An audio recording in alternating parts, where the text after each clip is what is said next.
여러분, 하나님의 말씀은 듣는 것이 아니라 받는 것인 줄 믿습니다. 이 말의 의미가 무엇이냐면, 설교 시간에 사람이 비록 말하지만 하나님이 여러분 앞에 계시는 것이죠. 그리고 여러분 한 사람 한 사람에게 하나님이 말씀하신다라고 믿는 것입니다. 그러므로 설교 시간 하나님의 말씀은 귀로 듣는 것이 아니라 우리의 온 마음과 온 인격으로 받아내는 것인 줄 믿습니다. 한번 따라해 봅시다. 아멘. 다시 아멘. 하나님의 말씀을 듣지 마시고 우리의 온 젊음과 인격으로 받아내는 저와 여러분 될 수 있기를 주님의 이름으로 축복합니다. 설교 제목을 한번 따라해 봅시다. 가난한 자의 역대급 행복. 시작. 가난한 자의 역대급 행복. 여러분, 세상에서 가장 행복한 나라가 어딘지 여러분 혹시 아십니까? 인도와 중국 사이에 끼어 있는 남아시아의 작은 산악 국가인 부탄이라는 나라입니다. 전 국민의 무려 97%가 와, 우리는 행복하다라고 말할 만큼 그야말로 행복의 나라가 부탄입니다. 이 부탄을 소개하는 많은 책들이 있는데 그 중에 행복한 나라 부탄의 지혜라는 책이 있습니다. 그런데 목차를 보니까 너무 재밌어요. 1장이 정치편인데 강대국을 지향하지 않는다. 2장이 경제편인데 부자를 꿈꾸지 않는다. 3장이 사회편인데 자연보호가 제일 중요하다. 그러면서 한 카테고리가 이렇게 나와 있는데, 첫눈이 내리는 날에는 휴일이다. 실제로 첫눈이 내리는 날에는 학교도 안 가고 모든 관공서들과 직장들이 다 문을 닫고 쉰다고 합니다. 우리도 첫눈 오는 날에는 교회도 오지 말고 다 쉬는 것으로 하겠습니다. 아멘. 네. 4장은 생활편인데 행복을 위해 서두르지 않는다라고 되어져 있습니다. 여러분, 우리는 행복하기 위해 무엇을 추구합니까? 힘을 추구하고 권력을 추구하고 많은 돈과 부를 추구하는 것을 보게 됩니다. 그러나 가장 행복한 나라 부탄을 보니까 우리가 행복하기 위해 살아가는 삶의 방식과는 정반대되는 삶을 살아가는 것들을 보게 되어지는 것이죠. 그런데 여러분, 오늘 예수님께서도 팔복의 문을 딱 여시면서 참된 복이 무엇인가, 진짜 행복한 삶이 무엇인가를 말씀하시는데, 무엇이라고 말씀하시냐면, 어떤 인생이 행복하다고 말씀하시냐면 가난한 사람이 행복한 사람이다, 가난한 사람이 복이 있는 사람이다라고 말씀하시는 것입니다. 여러분, 우리가 직장에 가는 이유가 무엇입니까? 우주 평화나 세계 번영이나 자아 실현을 위해서 우리가 직장에 가는 것입니까? 아니죠. 사실은 돈 벌기 위해 가는 것입니다. 오늘날 좋은 직장의 기준이 뭡니까? 안정적으로 많은 돈을 받는 곳이 좋은 직장의 기준인 것이죠. 만약에 돈만 벌 수 있다면 불법도 행하고, 또 돈만 벌 수 있다면 순결을 팔기도 하고, 심지어는 돈만 준다면 사람도 죽여주는 시대가 오늘날 우리가 살고 있는 시대인 것입니다. 여러분, 만약에 신문 광고에 이렇게 광고가 나면 어떤 일이 일어날까요? 12월 5일 오후 2시 경산중앙교회 본당에 오시면 돈 100만 원을 드립니다. 여러분, 이렇게 되면 어떤 일이 일어날까요? 아마 이 자리에 자리가 없을 것입니다. 사람들이 들어올 때마다 번호표를 받고 들어오고, 아마 지금도 줄을 길게 서서 아마 있는 일들이 일어나게 될 거예요. 오늘 갈릴리도 샬롬도 임원 선출을 하죠. 맞죠? 여러분 계시죠?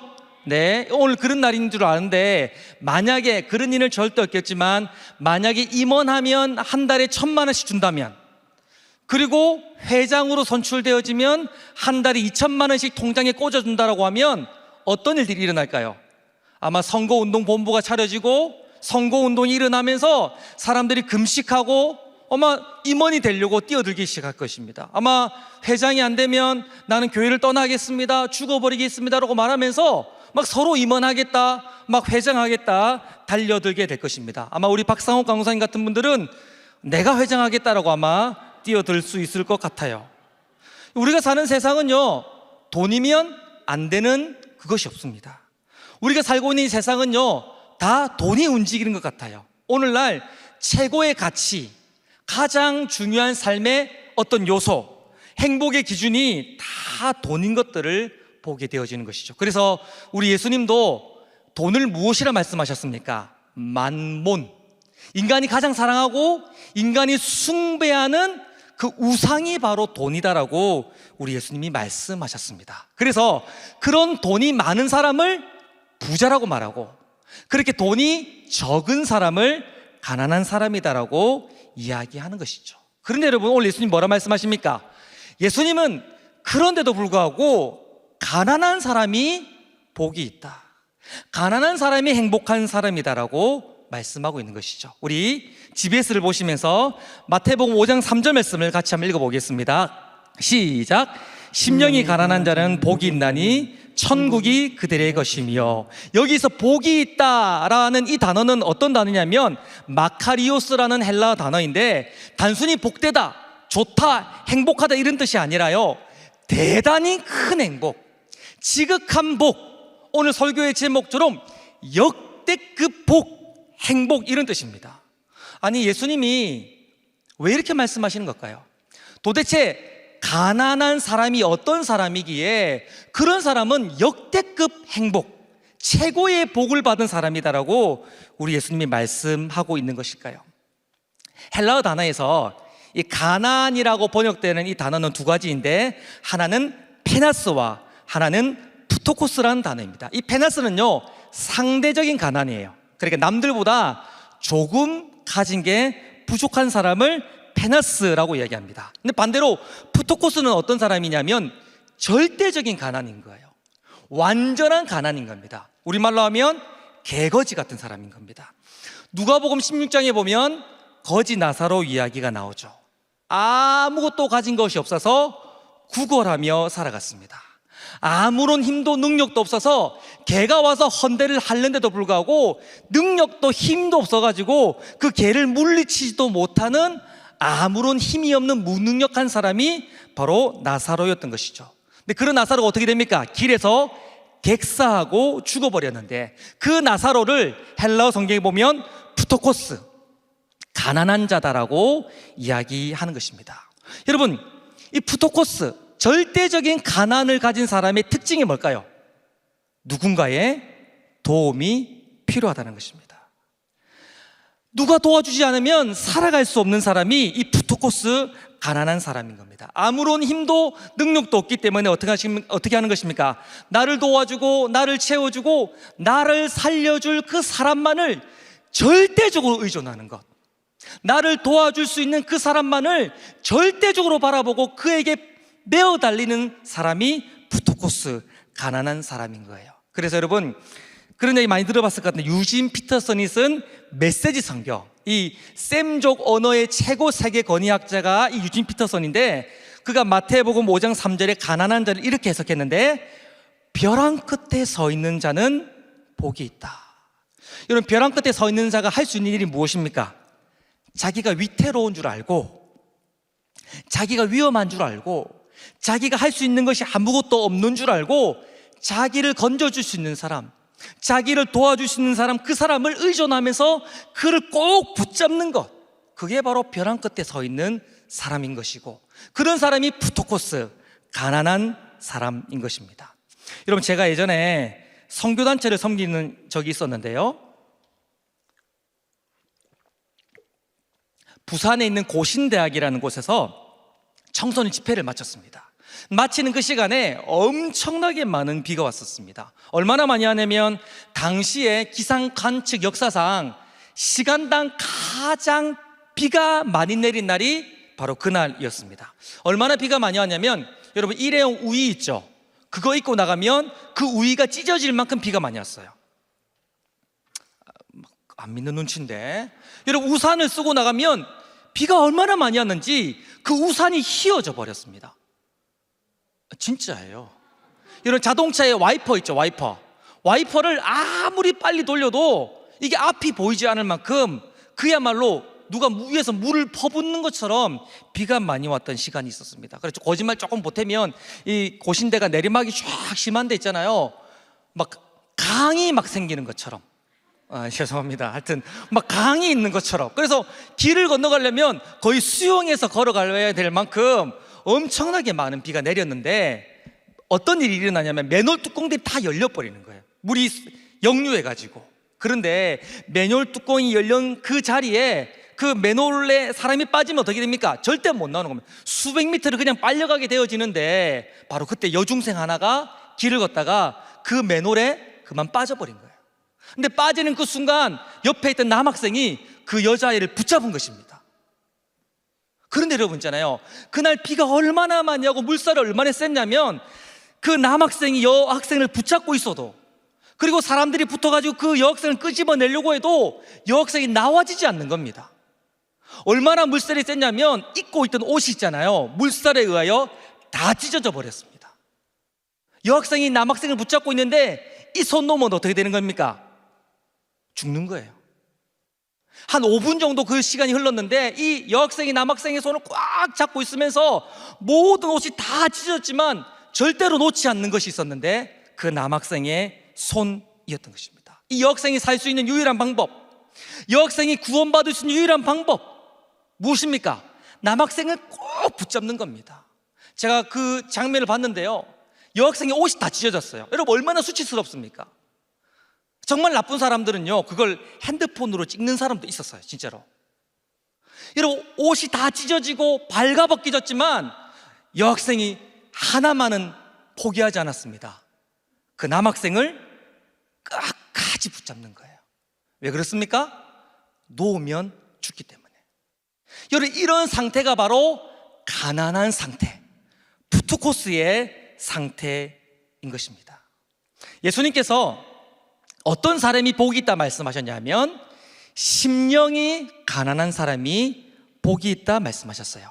이런 사람은 어떤 사람일까요? 내게 아무것도 없다는 것을 인정하는 사람입니다. 나의 최상의 의로움도 하나님 앞에 쓰면 더러움으로 가득 차 있다는 것들을 인정하는 거예요.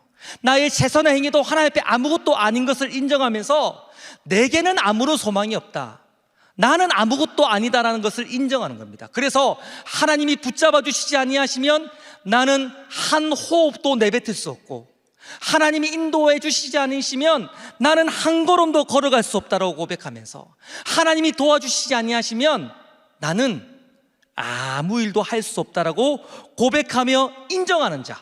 그래서 뭐 하는 것입니까? 하나님만을 절대적으로 의존하며 하나님만을 절대적으로 붙잡는 그 사람이 부토코스, 가난한 자이고, 그런 가난한 자들에게 하나님의 복이 임한다라고, 그런 가난한 자가 행복한 자다라고 말씀하고 있는 것입니다. 사랑하는 우리 갈릴리 샬롬 청년 여러분, 여러분들에게 이런 가난한 마음이 있게 되기를, 이런 부토코스의 상태가 될 수 있기를 우리 주님의 이름으로 축복합니다. 여러분, 이런 하나님을 절대적으로 의존하는 심령이 가난한 자에게, 가난한 자가 행복하다고 말하는데, 이런 자들에게 주어지는 복이 과연 어떤 복이기에 그런 자가 행복하다고 주님은 말씀하고 있는 것입니까? 우리 3번으로, 집에서 3번으로 넘어가셔서 우리 마태복음 5장 3절을 한 번 더 읽어보겠습니다. 5장 3절 말씀 한 번 더 읽어보겠습니다. 시작. 심령이 가난한 자는 복이 있나니 천국이 그들의 것이며. 자, 심령이 가난한 자에게 천국이 주어진다라고 되어져 있지만, 더 정확하게 말하면 심령이 가난한 자들에게만, 부토코스들에게만 천국이 주어진다라고 말하고 있어요. 왜 그럴까요? 왜 심령이 가난한 자들에게만 천국, 하나님의 나라 구원이 주어지는 것일까요? 그러면 피조물들은요, 피조된 인간은요, 본질적으로 창조주 하나님을 의존하며 살도록 창조되었습니다. 그런데 하나님만을 의존하며 살아가도록 창조된 인간들이 에덴 동산에서 타락하기 시작했습니다. 뭘 따먹었습니까? 선악과. 뭐 따먹었습니까? 선악과를 따먹었습니다. 그들이 선악과를 따먹으로 말미암아 하나님으로부터 독립을 선언하게 된 것입니다. 하나님, 더 이상 하나님 당신은 내 왕 아닙니다. 내가 내 인생의 왕입니다. 더 이상 하나님, 난 당신을 위해 살지 않겠습니다. 나는 나를 위해 살겠습니다. 나는 더 이상 하나님 당신을 의지하지 않고 나의 힘으로 살아가겠습니다 라고 말하면서 선악과를 따먹었던 것이죠. 하나님을 대적한 것이고, 이것을 성경은 따라해볼까요? 타락. 시작. 이것을 타락이라 말하고 그 타락의 결과를 성경은 따라해 보겠습니다. 사망이라 말하는 것입니다. 그러니까 하나님을 의존하지 않기로 결정하는 순간 타락이 되어진 것이고 그것이 바로 사망의 상태인 것이죠. 그런데 여러분 잘 들으셔야 되는데 구원이 뭐냐 하면 성경이 말하는 구원이 무엇이냐면 창조의 때로 돌아가는 것입니다. 하나님이 창조하신 원래의 모습으로 돌아가는 것이 바로 구원인 것입니다. 타락 이전에 선악과를 따먹기 이전에 피조된 인간이 창조주 하나님만을 절대적으로 의존하면서 푸토코스 가난한 심령으로 하나님만을 바라보았던 그 상태로 돌아가는 것이 바로 구원인 것이고 하나님만을 절대적으로 의존하는 그 자들에게만 성경은 구원 하나님의 나라가 주어진다라고 말하고 있는 거예요. 여러분, 왜 가난한 심령이 되어져야 내게는 아무런 능력도 힘도 없다고 고백하면서 하나님을 절대적으로 의존하는 사람에게만 구원이 주어지는 것입니까? 하나님이 창조하신 원래의 대로 돌아가는 하나님이 원래 우리에게 원하셨던 원래의 하나님의 기대와 뜻대로 돌아가는 원래의 자리로 돌아가는 것이 바로 하나님을 의지하는 푸토코스 가난한 심령이기 때문에 그런 자들에게만 구원이 주어지는 것입니다. 사랑하는 청년 여러분, 이 가난한 마음이 여러분들에게 있기를 주님의 이름으로 축원합니다. 그래서 하나님의 나라를 소유하는 저와 여러분 될 수 있기를 주님의 이름으로 축복합니다. 그런데 우리 하나님은 이런 역대급 행복, 가장 큰 행복인 하나님의 나라 천국을 주시기 위하여서 우리를 가난하게 이끌어 가시는 거예요.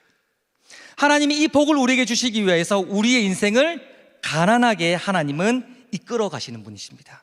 성경을 보면 하나님이 위대하게 사용하신 모든 하나님의 백성들의 모습들을 보면 다 심령이 가난해진 자들입니다.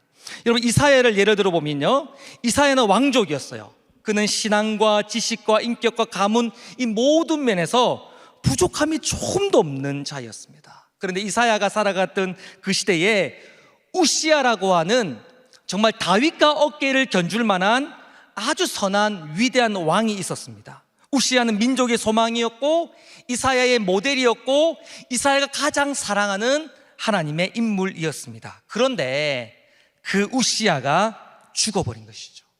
그리고 우시야를 이어서 아하스라고 하는 왕이 왕으로 등극하게 되어졌는데 이 왕은 정말 불량감자였어요. 하나님 앞에 죄를 짓고 우상을 섬기며 나라를 엉망으로 이끌어 가는 것입니다. 우시야가 죽고 아하스가 왕이 된 것은 민족의 절망이자 이사야에게 고통 그 자체였습니다. 그래서 이사야가 이 절망과 고통을 안고 성전에 들어가게 되었습니다. 성전에 들어갔더니 높이 들린 보좌를 보게 되는 것입니다. 거기에 누가 앉아 계셨습니까?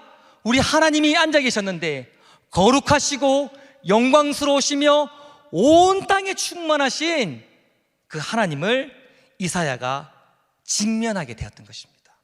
고통과 슬픔과 절망을 안고 하나님 께로 나아갔더니 높이 들린 보좌 위에 영광스럽게 계시는 하나님을 이사야가 직면하게 되었던 것입니다. 그리고 나서 이사야가 이렇게 고백하는데요, 이사야 6장 5절 말씀을 우리 같이 읽어보겠습니다. 뭐라고 고백하는가? 시작. 그때에 내가 말하되 화로다 나여 망하게 되었도다. 나는 입술이 부정한 사람이요 나는 입술이 부족한 백성 중에 거주하면서 만군의 여호와의 신 왕을 배웠음이로라 하였더라. 하나님을 직면하는 순간 이사야가 뭐라고 고백합니까? 나는 부정한 사람입니다. 나는 아무것도 아닙니다. 이사야의 마음이 푸티코스 가난해져 버린 것입니다.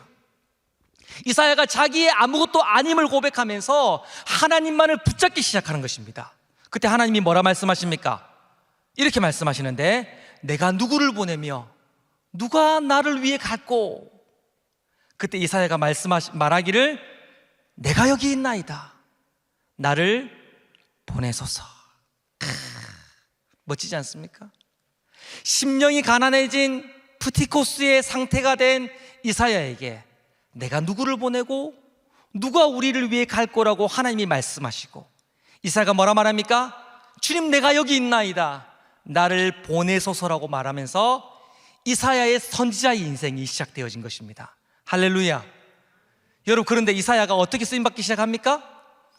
온 세계 열방에 대한 예언을 하기 시작하는데, 성경의 모든 예언자 중에 가장 방대한 온 세계 열방을 향한 예언을 이사야가 하게 되어졌고, 메시아와 하나님의 나라에 대해서 가장 깊고도 정확한 예언을 한 예언자의 왕, 예언자 중에 참된 예언자가 바로 이사야였던 것입니다. 하나님은 이사야를, 그런 가난한 심령이 된 이사야를 그렇게 사용하신 것입니다. 베드로도 마찬가지입니다.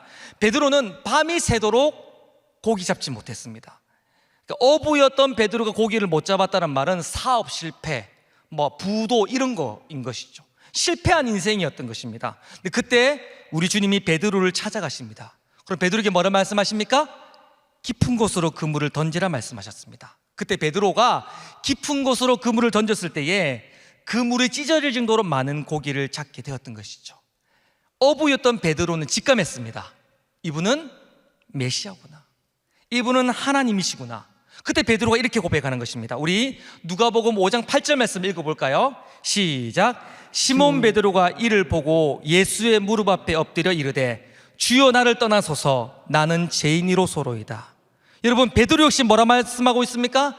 예수님을 직면하자 그의 마음이 가난해져 버리는 것입니다. 저는 아무것도 아닙니다, 저는 죄인입니다, 저는 의롭지 못합니다라고 말하면서 그의 마음이 푸티코스, 가난해져 버리면서 그분만을 의존하게 되었던 것이죠. 그래서 예수님이 그를 어떻게 쓰십니까? 가장 위대한 사도로 베드로를 사용하셨던 것입니다.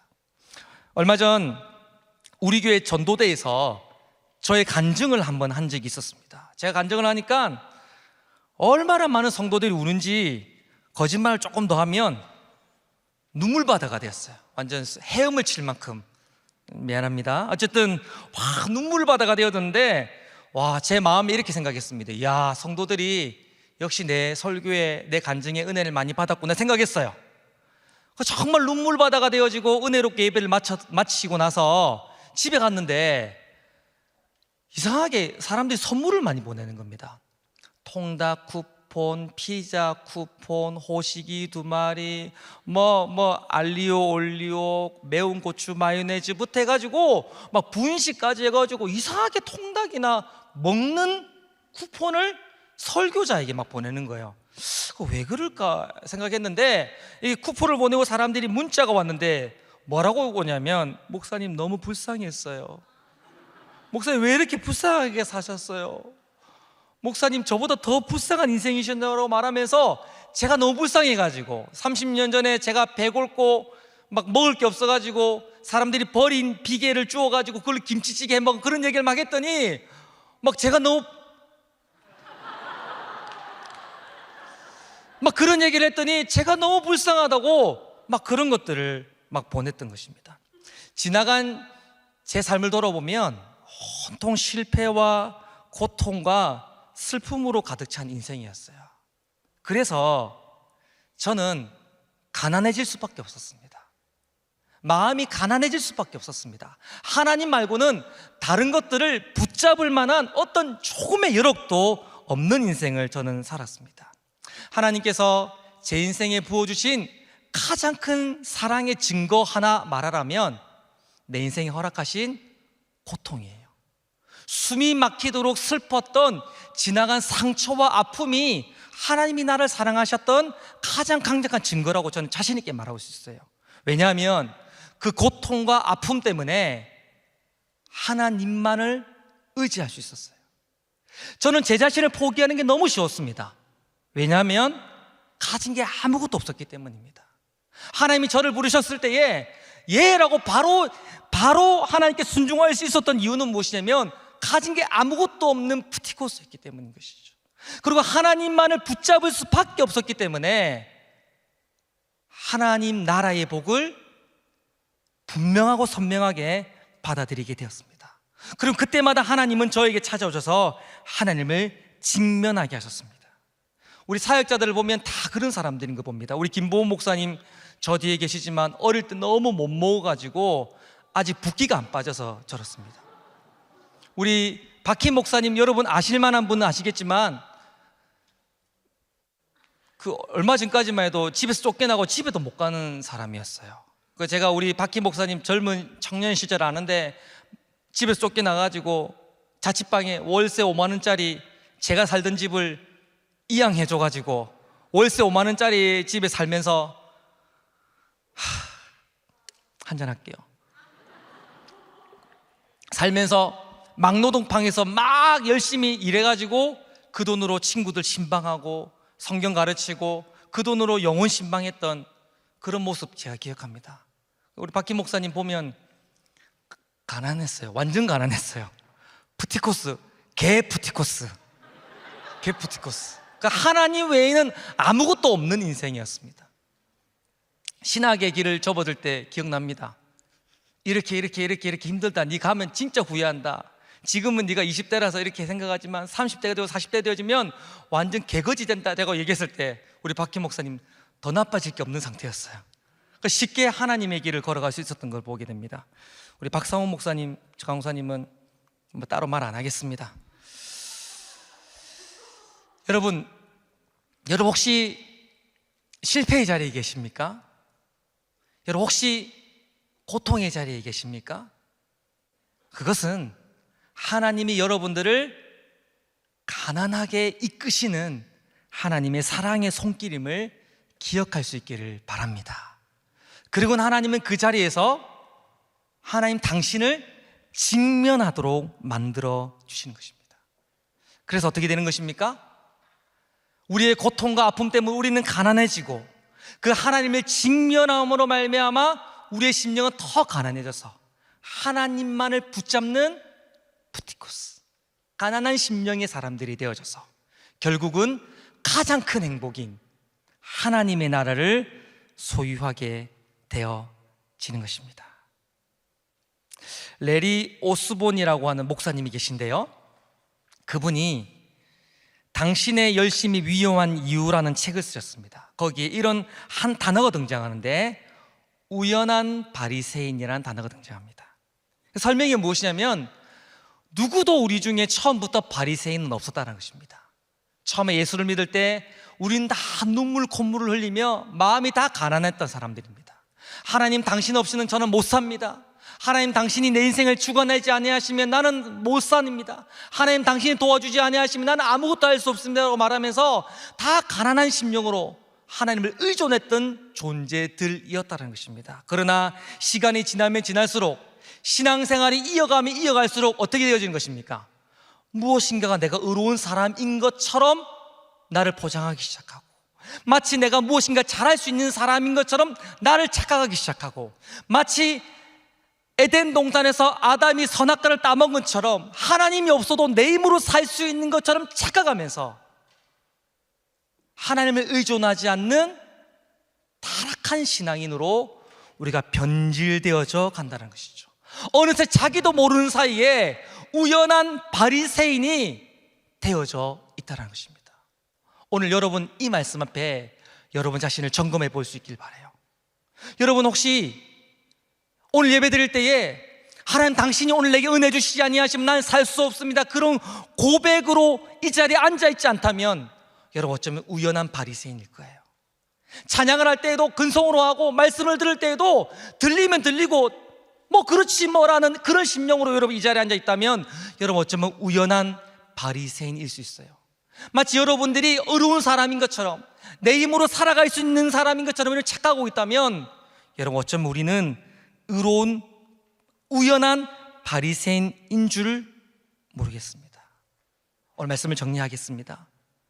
여러분이 혹시 우연한 바리새인이 아닌지를 돌아보시고 다시금 하나님을 직면하며 말씀 앞으로 돌아가서 가난한 심령들이 될 수 있기를 바랍니다. 왜냐하면 그런 가난한 심령에게만 천국 하나님의 나라가 주어지고, 그런 가난한 심령으로 푸티코스의 마음으로 하나님 나라를 소유한 사람이 진정한 행복자이기 때문입니다. 그렇게 살아가는 저와 여러분 될 수 있기를 우리 주님의 이름으로 축원합니다.